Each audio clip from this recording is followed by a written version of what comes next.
If once we were able to view the Borgia's fable in which the cartographers of the empire drop a map so detailed that it ends up covering the territory exactly, the decline of the empire witnesses the fraying of this map as the most beautiful allegory of simulation.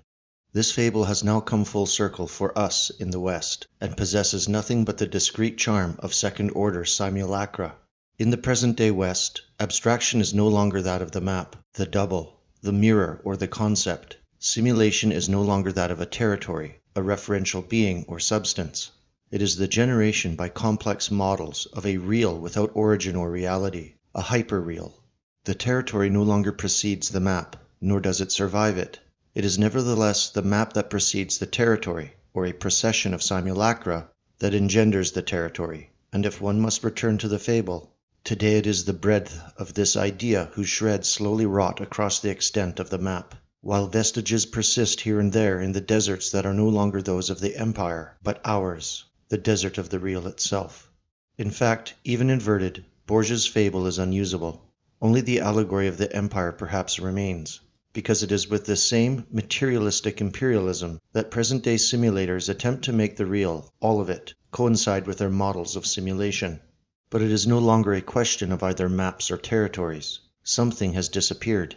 The sovereign difference between one and the other that constituted the charm of abstraction, because it is the difference that constitutes the poetry of the map and the charm of the idea, the magic of the concept and the charm of the real.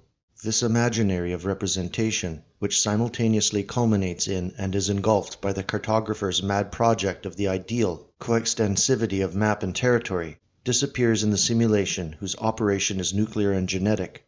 And now it is all of metaphysics and spirit that is lost. No more mirror of being and appearance, of the real and its concept. No more imaginary or coextensivity. It is genetic miniaturization that is the dimension of simulation. The real is produced from miniaturized cells, matrices, and memory banks. And through models of control, it can be reproduced an indefinite number of times from these. It no longer needs to be rational, because it no longer measures itself against either an ideal or negative instance. It is no longer anything but operational.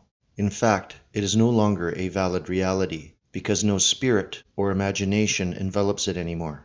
The notion of Western culture has become a virtual hyperreal, produced from a radiating synthesis of combinatory models in a hyperspace without atmosphere.